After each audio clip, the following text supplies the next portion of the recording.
Shalom, party people. Today is October 3rd, 2022. This is day 2 of 75 hard for me, and welcome to the 12th C. It is approximately 50 degrees this morning as of the time of my run.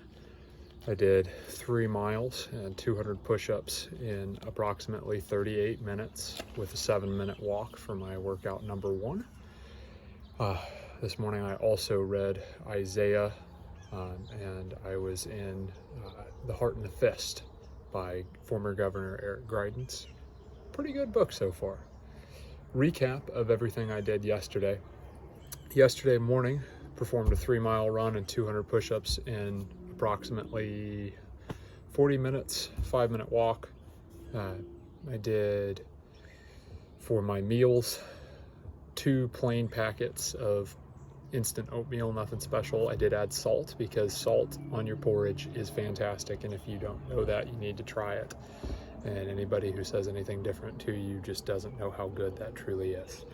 I did have a banana with it as well on the side, not mixed in.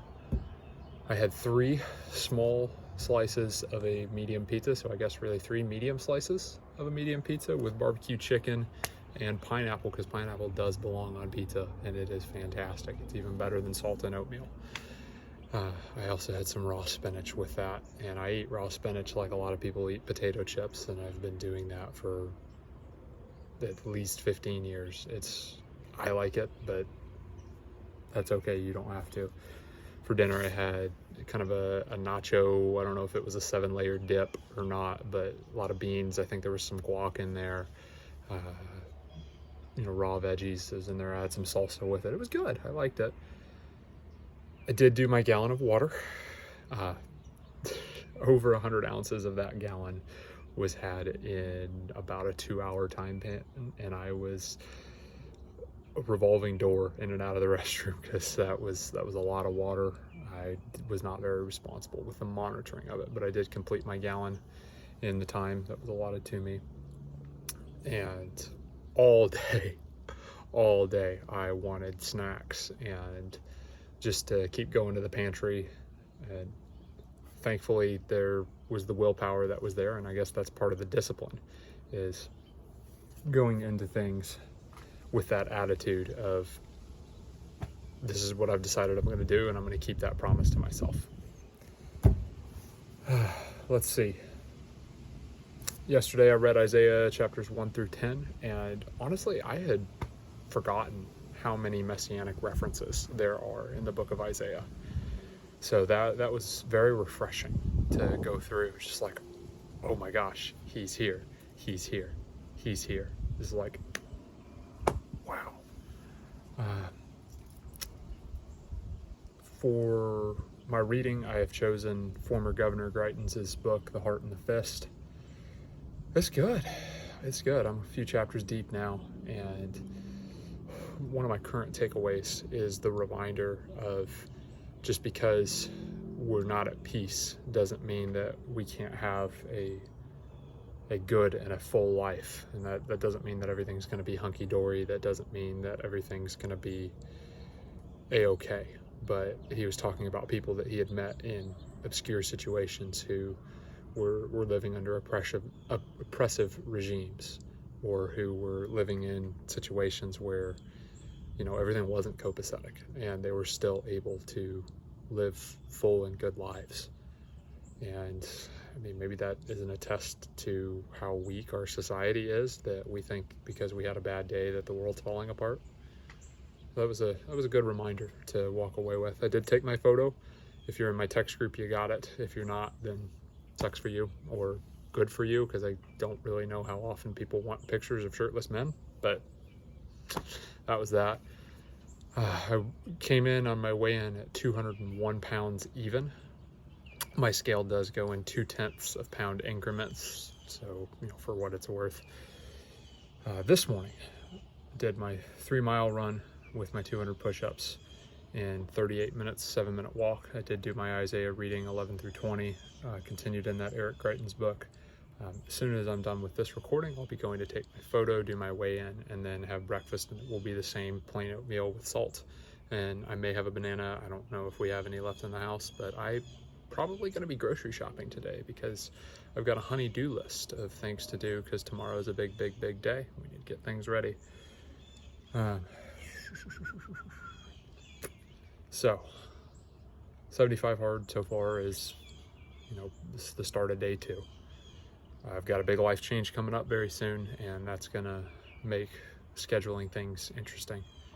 And the plan is to remain disciplined, to give myself, the grace that I need, but at the same time to not use excuses to not get things done.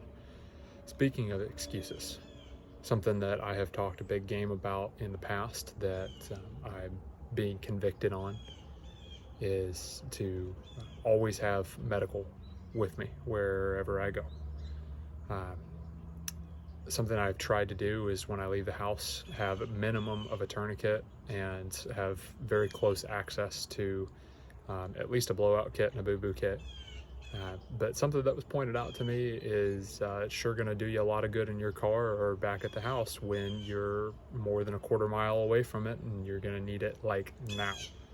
So that being said, definitely for the duration of 75 hard, but I'd like it to be forever. I'm going to make sure that I'm not ever further than arm's reach from minimum a tourniquet. Preferably going to have some other things. EDC is always a compromise. We can't walk around with an infinite bag of holding that just has 57 million pounds. Can't have that Mary Poppins bag that we've got everything, but we do need to have some things with us all the time. If you're somebody who's going to be willing to carry an instrument that is possible to take a life, why wouldn't you carry something that could potentially save a life? This tourniquet pouch was a gift to me years ago, and for a while it was actually empty. And for the last year or two, I have had some level of tourniquet in there. I actually realized that one of the tourniquets I was carrying was fake, and that was something that needed to rectify very quickly. Several months back, I bought from Refuge Medical several tourniquets, several piece mills to form some blowout kits. They have some awesome kits, and if you're willing to invest the time, do it. I sincerely want to plug Refuge Medical. I think they're a good company. This is a legit North American Rescue Cat Gen 7. It actually has the appropriate stuff stamped on it like it's supposed to. It actually has the numbers in there that it's supposed to have. The windlass actually does say cat on it. If you're not going to do a North American Rescue Cat Gen 7 tourniquet, you probably ought to invest in a TacMed Solutions Soft T tourniquet. That one is a phenomenal one as well. This one's a little bit thick for an everyday carry tourniquet, but I'm sucking it up. Carry it, put it in a pocket. It's really not bad. I have several of these staged throughout my house, throughout my vehicles. They're good, but I always want to have minimum one on me, and if I can carry more, I'm going to carry more. I'm going to try and have access to a minimalistic but a good blowout kit on my person. Refuge Medical has several options that are pretty cool. You really don't have an excuse to be anywhere without one, and that's something I'm being convicted on, is carry medical with me wherever I go. If you're not going to buy from Refuge Medical, I really recommend buying directly from North American Rescue or from TacMed Solutions, because their components are going to be real. You're not going to be buying these Chinesium garbage stuff that's off of Amazon or eBay. There's people who will buy 3-piece kits of tourniquets from Amazon for $25 that they're fake. You will probably die if you actually need a tourniquet and try to use one of those, because they're not quality products. They're fake. Buying a legit tourniquet is going to be something that, if you need it, planning to improvise is not going to save your life. So, challenge for me: if you're in my text group for 75 hard, you have full permission from now till forever. You can text me anytime, day or night, and tell me that I'm injured in one of my appendages. My head does not count, my neck does not count. That is called strangulation, and I am not into that. But you could tell me that I have been shot in my left arm or stabbed in my right leg, or whatever. Just say an injury and a arm or a leg and specify which side, and I will have a set time limit to shoot a video of me actually using my EDC to mock but train save my life. That is something that I want to get passionate about, want to do and you've got good to go. If I ever get big enough in YouTube where I can live stream, which who cares, but if I do, then we can talk about doing those kind of things on live streams. But quick little demo. I have this one staged where the Velcro is put in on itself so it stays together. I had it staged another way, which I'll show you in a little bit, but it actually got stuck in this type of pouch. So that's, use your equipment, something to be aware of. Also, when you get one of these, it's gonna be in a wrapper. Take it out of the wrapper and stage it, because if you're leaving it in the wrapper, number one, that wrapper doesn't keep it sterile, and number two, that's time. And typically speaking, if your femoral artery, which is as big as your thumb around, if it severs, you have 90 to 120 seconds to actually get your tourniquet out and put it on. And when seconds matter, that ambulance is going to be minutes away. So food for thought. But when I have it staged like this, it requires a little bit more forethought. I actually have to get those fingers in there, and I got to shake it. And that's something that I have to train around and be aware. But I can put it on that limb. I can grab what I've got going. See, this is why I need to train, because it's actually hanging up. And I want to get this tourniquet in my workspace.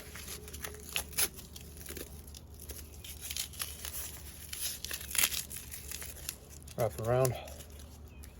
Take that windlass out. And when you are using a tourniquet, it is a full turn past bad words. There's no ifs, ands, buts about it. You're gonna probably see that face start to go. Yep, right there. Hook it in that windlass.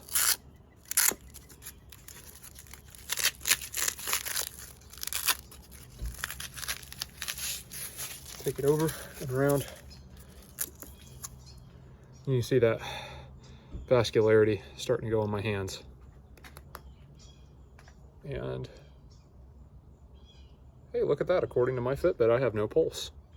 So something to be aware of. There's people who talk about tourniquets where it's, oh, you'll lose the limb if you put it on there. Well, anyone who's ever lost a limb having a tourniquet on, they were going to lose the limb anyway. You can actually have a tourniquet on for extensive period of time without having long-term tissue damage. If it's going to be on for more than 30 minutes, medical EMT people need to take it off, and there's a process that's behind it. But if you're wearing a tourniquet for less than 30 minutes, you can actually safely take it off and survive and not lose your limb. Refuge Medical actually has a training division, and part of their classes you're actually going to be wearing a tourniquet and using your limbs while that tourniquet is on, and they're very careful, and they have trained professionals who can aid in those kind of things. But my arm, my hand, everything's already going to sleep, and it's part of it. Something that is going to be in training. So as you can see, I was actually struggling a little bit with this, so that's something that I need to work on in my use. It means that I've got training scars, which is good. So not good that I have training scars, but good that I'm recognizing them, and good that we're able to start training around these things. Correct those training scars that are an issue. So when you get a tourniquet and you've actually used it, take it out of the wrapper, stretch that tourniquet out.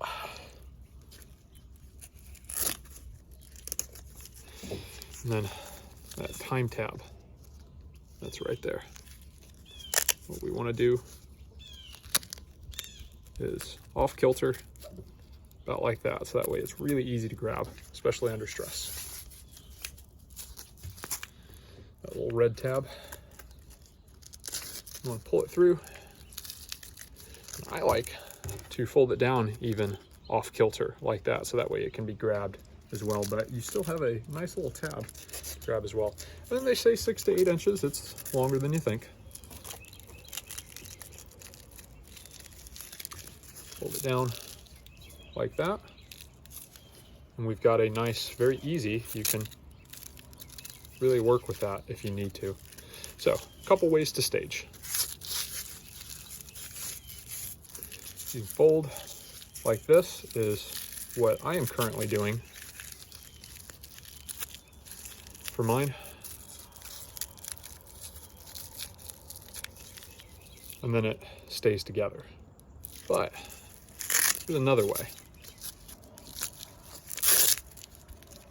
Instead, fold up like that to where the Velcro is actually touching bottom, and then it falls very easily. When you do that, that does make life a little bit nicer for when you have to get it out of something like, not this though, when you have to get it out of just a kit, or if you have one of those really cool tactical,